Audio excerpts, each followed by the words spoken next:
Hi, Bookish Baddies, and welcome back to Bookish Chaos. I'm Shay. I do, in fact, look like a drowned rat. I just got out of the shower. I have no makeup on, but I really wanted to talk about the script that I just got finished. So, last week, a couple weeks ago, somewhere in there, the girls from Fantasy Fangirls, the podcast, interviewed Rebecca Yarros in Orlando. And we got a lot of information, and I want to get it all out there so that we can talk about it and we can all be prepared. So, we know a few new things, and there are some things that we need to be looking out for on rereads and with the new book coming out. Probably in 2027. I realize this is very premature, but it just happened and I wanted to talk about it. This will contain spoilers for all of Empyrean, Fourth Wing, Iron Flame, and Onyx Storm. If you have not read them and you plan to read them, stop listening to this video. If you don't care and you just want to watch this video, that's fine. If you've read them and you want to watch this video, let's go and let's get into it. Make sure to like the video and sub to the channel. All right, let's jump in. So I tried to lump them together in a really cohesive way. So like if one topic leaned into another topic, I kind of mix-matched it. I feel like I didn't get it perfect, but it's fine. Before we get into the actual interviews and things that we learned, I saw a TikTok theory that we have to talk about, which was, we don't know if Alec Tari, Aric's older brother, was bonded during threshing before Xaden killed him, or if Xaden killed him without him being bonded. What if he was bonded? And what if it was Molvik, who is Aric's dragon? So I'm going to be paying attention to how much power he has, because he's either A, going to be very powerful if that happened, or B, going to go insane, which would be terrible, and I would never forgive Rebecca for that. Okay, into the interview with Rebecca and Lexi and Nicole from Fantasy Fangirls. Starting with general knowledge, she is about to start plotting book 4 and 5. She's going to plot them together so that way things that need to be talked about and things that haven't been put into place in the story yet, so that she can see where she can fit them into both books, which is fantastic. Also, I'm hoping that that means that we will have a closer release date from 4 to 5 than we got from 3 to 4, because 3 came out this year and 4 won't be out until the year after next. I'm kind of hoping that she can get it done faster. I understand physically her limitations, so I get it. Just as a reader who loves the Empyrean world, I hunger for it. Another thing that I know that I thought, and a lot of people were curious about, Varish was not a Venin. That was straight from Rebecca's mouth. So this next section is the dads. I didn't put my ring on after I got out of the shower. Anyway, this section is the dads. So we know that Violet has Papa Sorrengail's research on Feathertails and the Second Crovolin Uprising.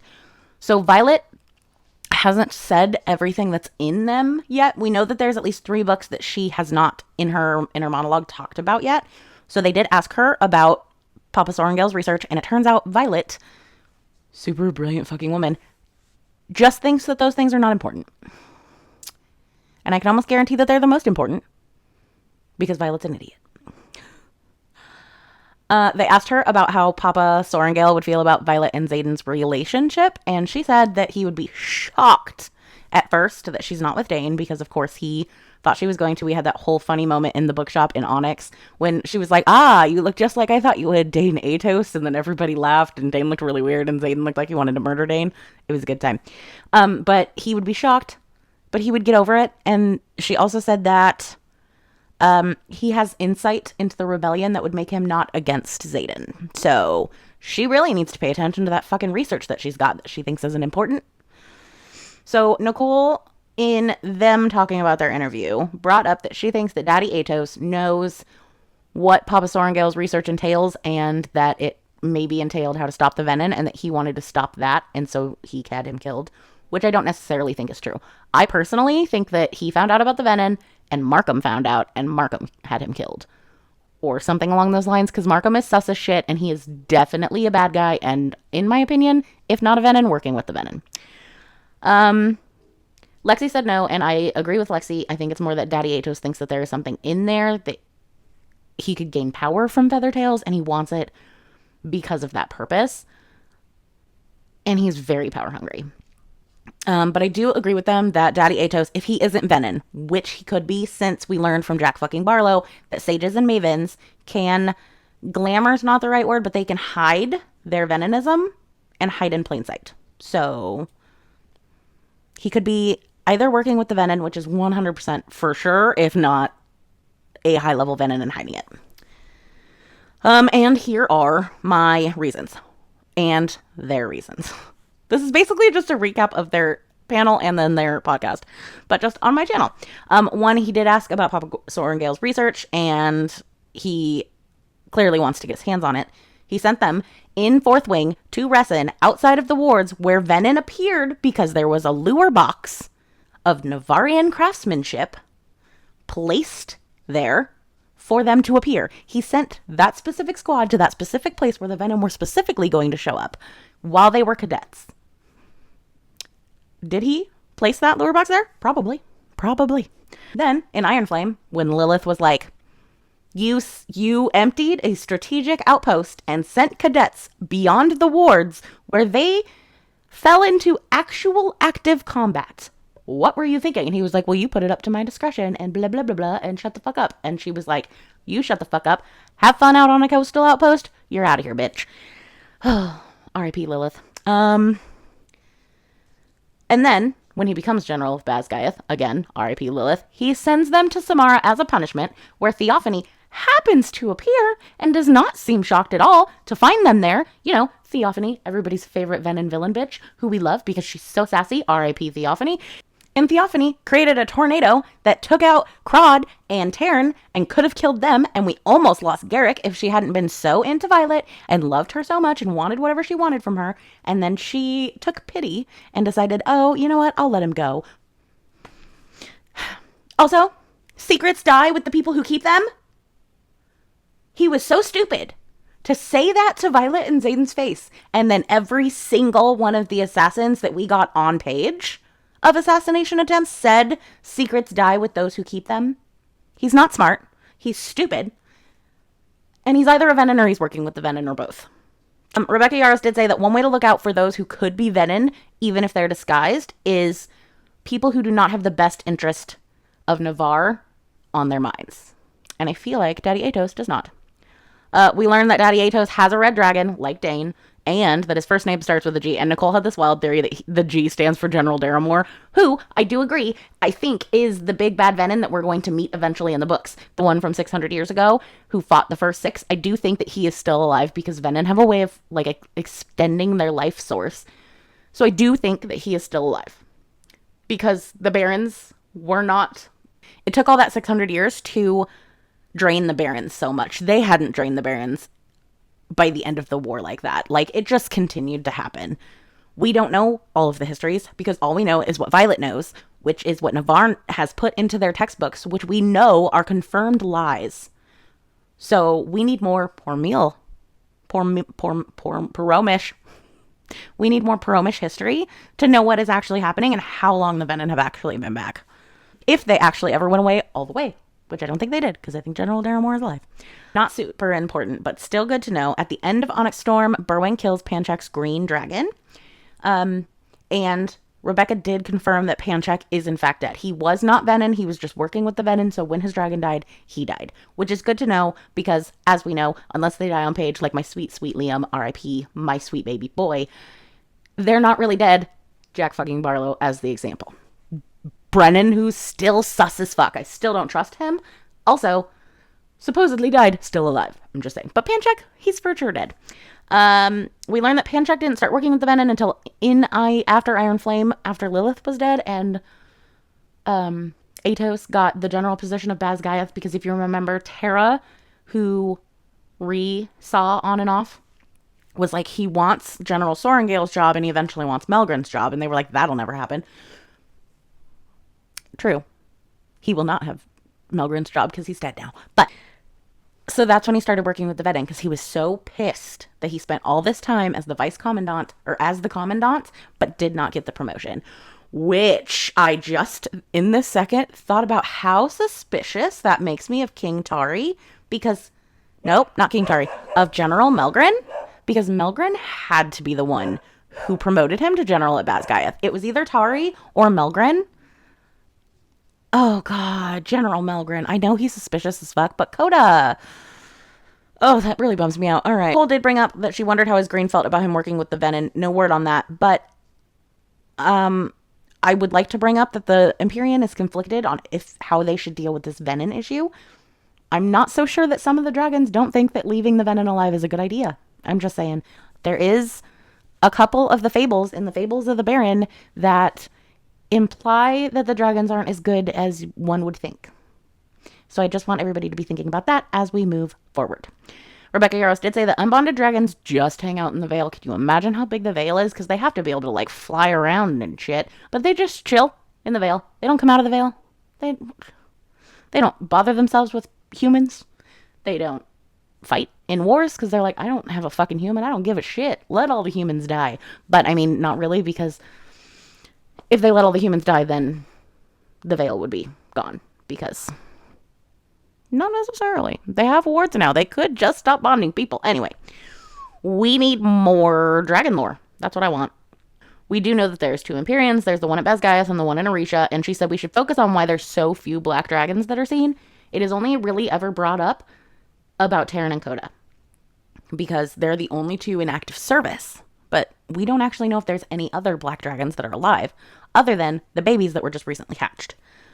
They asked for insight on how important dragon lines and dragon lore is, and she said extremely important. So on my second reread, I've reread these books so many times. My newest reread that I do, I'm going to be paying attention to anything that she says is extremely important. I'm going to nitpick for little hints throughout the whole thing.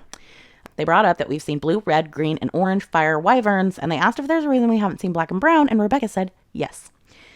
Nicole brought up a point that works well with the black dragon fire, not necessarily the browns, because the black dragons, supposedly, have not had a black hatchling in over a century. Terran is 150. So there might be a couple more dragons that are close to his age, or close to Sigale's age, who should be about 100. But not since then. Has there been any black dragons born? Supposedly. That's just what we're being told. But Nicole wondered if they need dragon eggshells to create that specific color of fire. And that would explain why they don't have any black fire, because there hadn't been any black dragon eggs. Now, this is just a crackpot theory. Could be completely wrong. No idea. But, which leads to, do the venom not actually want to drain the Irids, and is the reason that they want access to the Irids because they want access to their shells to make Irid fire wyverns? No idea. Rebecca wouldn't answer anything about venom signets, but that we will learn more about them in book 4. She mentioned that Xaden and Violet have what's called a partner bond, which is how the throne scene happened in Iron Flame when we go fully into Xaden's head. Not a signet ability. It's their partner bond that did that. I'm going to say this how I have this written, because I want everybody to know how fast my brain works. And I'll be so sad on something 1 minute and then it changes by the end. So I said, maybe they will be able to share memories through the partner bond like dragons can through the mating bond. And if so, maybe that's how we will learn and what happened in the 12 hours we don't know about after the Battle of Drathis, right? So, also, Xaden will be in his villain era for book 4. If anybody was surprised by that, what Onyx Storm did you read? Nicole brought up something upsetting. In one of the dreams in Iron Flame, Berwyn mentions that Xaden will take down the wards, which hasn't happened yet. And at this point, I don't know if killing just a dragon would be enough, or if it has to be your dragon, because Jack fucking Barlow killed Bade, his dragon, when he brought down the wards. Now, a lot of people were like, oh my god, Sigale. Because of something coming up. Because of my very next point, I don't think so. So, I'm going to go to the next point and then come back to that. So, in Onyx, Violet is reading accounts, and she says, that makes 3. Just out of nowhere, no context around it, because then she gets interrupted by, I think, Riddick. Rebecca did confirm that that was 3 instances in recorded history when someone who was Venom didn't kill someone they loved from a past life. So we can take that to mean that Violet is safe from Xaden because he loves her, but I think that also means that Sigale is safe in this possible ward coming down situation, because Xaden turned fully Venom, released himself to the Venomism to save Sigale. He knew that Berwyn would kill her to have that much more control over him. And he went full Venom to protect her, because she is the most important thing in his life. She is the first person to love him the way that you should be loved. A person, she's a dragon. First creature to love him the way that you should be loved. Fen Ryerson loved Xaden, but he was cold, and he wanted to train him how to survive. He didn't give him the love that he needed. But Sigale does. She might be tough love, and she might be a super snooty bitch, but we love her, and she loves Xaden. So much that she kept from her mate, that her writer, who she loves, had a second signet. She didn't even tell Taryn to protect Xaden, and Xaden would protect her the same way. So we know that the priestesses from the Isle of Umbriel have magic, and Theophany had extra strength signet due to her having been a high priestess for Dune. Is Dune where Umbriel is? I think so. I think I'm not being stupid. Therefore, maybe Violet has slightly stronger magic because she was partially dedicated. She was not fully dedicated, but she was partially touched by the gods. They asked if there was a reason why we haven't been to Loisum yet, which is the last isle dedicated to a god that we haven't been to. Loisum is the island for Loyal, the goddess of love. And Rebecca said yes. She also said there are lots of forms of love. Some include self-destructive love. So it's a good thing that our writers haven't been there yet, which doesn't bode well for the people we love. She also said that the people on Loisum view marriage as impetuous and something to do quickly, and that the people on Loisum are not what they seem. So I kind of don't want to go to Loisum, but I think we're going anyway. Also, I think that Irids could draw magic from the sky, possibly. If not, are just magic itself. Or maybe dedication magic made it why Violet could possibly wield in Umbriel. I think it has more to do with the dedication than it does with the Irid magic, because she wasn't dreamwalking. She used Taryn's power. We're pretty sure that that random lightning strike was her, and she was partially dedicated to Dune. So I honestly think that that is how she was able to wield one little tiny lightning strike, but also not realize that she was doing it while she was on Umbriel. Had it been any other island, I would say it was Andarna, but it was the isle where she was partially dedicated. They asked, has Imogen wiped Violet's memories other than when she asked at the end of Onyx and in Montserrat when she did it to everyone but Xaden and Liam? Rebecca says it depends on what you believe about Imogen's character and what she has told Violet about her signet, and what she's told Violet she does and does not do with her signet in Iron Flame. Other than more clarification, we don't really know what Violet knew about it. In Fourth Wing, she just states that Imogen can wipe memories. We never explicitly on page find out when she learned about it, which makes me wonder if that memory was wiped, but the knowledge was still there. I think that it happened maybe a lot in Fourth Wing. Sometimes memories are fuzzy, but also in real life, sometimes memories are fuzzy without a memory wiper appearing in real life.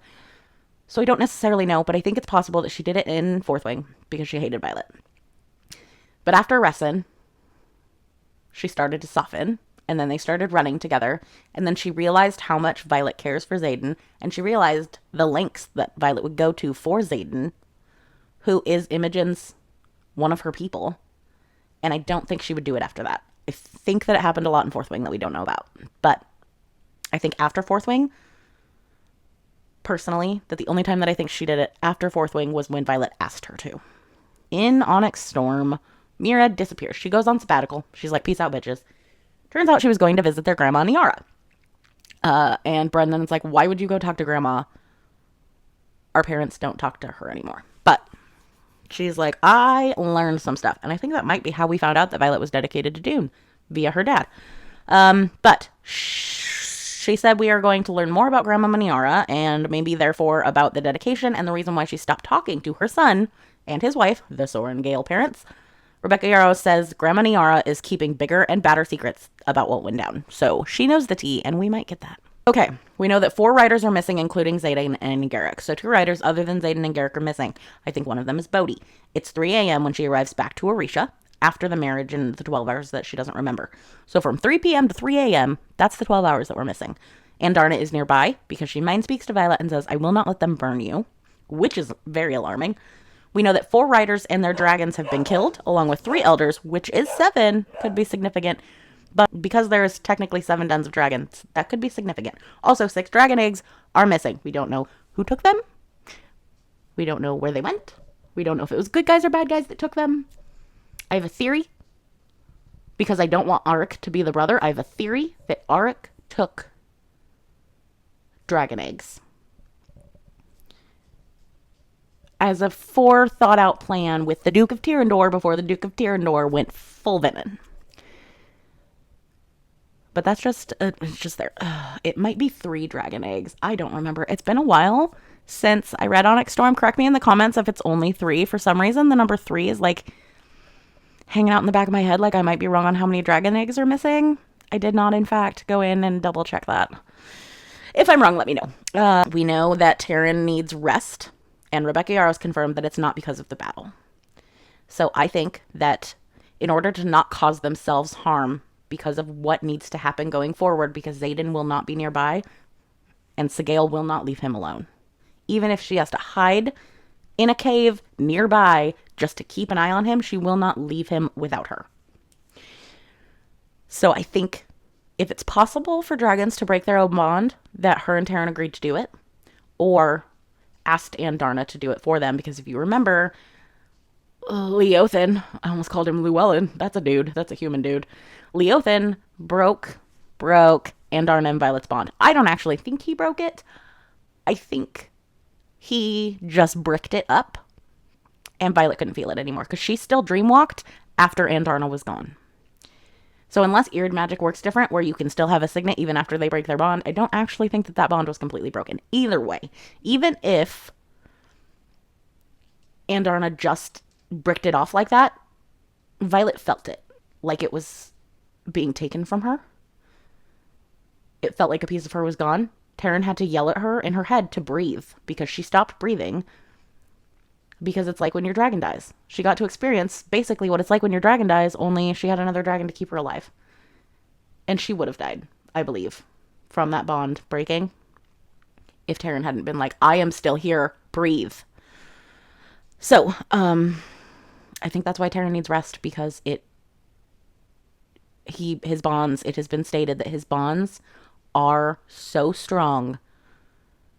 And if that one got severed, that would be horrible for him. The only thing keeping him alive would be his tether to Andarna and Violet. Rebecca Yarrow said that everyone that is in Oratio will be questioned, and also Dana's not the only memory reader, so is it someone on the assembly? Or possibly a first year? I mean, it could be anybody, but I feel like it's probably somebody on the assembly, because they would want that kind of power in the assembly. I asked if some of the missing writers were present for the wedding, and they're staying away because they don't want to give away what happened, and she said maybe. We have confirmation that Violet is the Duchess of Tyrandor, and we will know what happened in the 12 hours, but we won't see it, as my notes say, so that knocks out my memory sharing theory, lol. So it was, 10 minutes ago, where I was like, that's how fast it went, because this is the end of my notes. They asked what scene she's excited to write, and she answered the moment that Violet realizes why Xaden married her. Obviously, he loves her, but that maybe confirms that Bodhi is the other brother, because if he married her to protect Tyrandor, is it because he knew that Tyrandor needed protected so that Bodhi didn't become the new Duke of Tyrandor? Bodhi has been there for everything. She did confirm that Bodhi is not in love with Violet, but that Bodhi covets what Xaden has. He's always like a lesser Xaden. Like Violet brought up how he looks like his cousin, but slightly less attractive, slightly less big, slightly less. He's Xaden light. And that can grow resentment and lead to something like Bodhi becoming Venom to get what he wants, which is to be more like Xaden, be more equal with Xaden. And I feel like that's who the brother is. I feel like it's Bodhi. He was there for everything. He watched him for the whole 8 months. Bodhi, Garrick, Imogen knew for as long as Violet knew. I'm going to pay attention to the time frame from the end of Onyx Storm, from the end of Iron Flame to where we are at the end of Onyx Storm, and see if that's 8 months, because Dane knows for a while, but I don't think it's Dane. Auric knew a lot longer than all of the friends, but I also don't think it's Auric. I think Auric is the one who took the dragon eggs and fucked off because of his signet. I think it's Bodhi. I think Bodhi's the brother, and that scares me. Rebecca Yarros did say that she wants to add more POVs, and it's helpful in times like the battle, when unfortunately, we got Imogen's POV, R.I.P. Quinn. But it did help to know things that were happening simultaneously that Violet couldn't possibly know, because if you remember, we are in Violet's head throughout the series. So in order to see what's happening in other places of the battle while she's stuck in a far off corner with Theophany, it was really helpful to add in the other POVs. And in the next book, Violet will be Duchess of Tyrrendor. She will have to delegate things. So it would be nice if she sends Rhee, Riddick, and Sawyer on a mission to know what's happening from Rhee's point of view, while Violet's still in Tyrrendor, know what's going on over there. It would be great. She did say that she had to fight for those POVs, which makes me upset, and that's the only thing I don't like about publishers. Like, you pick a thing and they're like, stick to it, and it didn't make any sense to know what was happening without the POVs. Anyway, she would like to. So that led into whose POV would she be most excited to explore, and she said Sloane's, and I like that. I like Sloane's. She wouldn't tell them what Marin's gift is, because we see Marin all the time. Marin's part of the squad, but we actually don't know what her gift is. We know that Kat has the gift of elevating emotions, but Marin has something, and it's got to be important, because she wouldn't say, and we don't know it yet. We know that Brennan switched sides from Navarre to the rebellion in the middle of the battle when Fen got captured, and like the battle for the last rebellion, and that he did in fact get shot by Fen Ryerson. That was not doctored information on the part of Navarre. He actually got shot. Leadership, she said, wanted to keep Jack Barlow alive to learn what they could about the Venom. So, I mean, that makes sense, I suppose. And finally, I left the best update for last. We have confirmation that Broccoli does in fact ride in Drake's flight leathers during battle and during flight and all that fun stuff. He just tucks him right in his little flight leathers, and he just sits there on the Griffin while they're flying through the air. And that his favorite pastime is harassing the other cats in Cordon. So Broccoli is living his best life and flying through the skies with Drake. And it's glorious. And we love Broccoli. So if you saw that interview and caught something that I didn't, make sure to comment below so that we can talk about it. I'm so excited. I wish the book was coming out sooner. I think I'm going to do another reread this year and another reread next year leading up to, and maybe one, depending on when she releases in 2027, maybe one again before that. I don't know. This world has sucked me in so much to be able to have theories and like feel this way about a book. And I understand that a lot of people don't like inconsistencies, and there are plot holes. Some, not as many as people who are nitpicky would like to point out. Are there things that I don't like? Yes. Are her sex scenes redundant? Yes. Do they have the same sex over and over again? Yes. Yes, they do. Did I skip every single sex scene in Onyx Storm? Yeah, I did, because I just didn't care. That's not what I love about Fourth Wing. It's not the smutty parts of it. It's the lore and the world and everything like that. That's what sucks me in. I need to start reading more just regular fantasy books, because my God.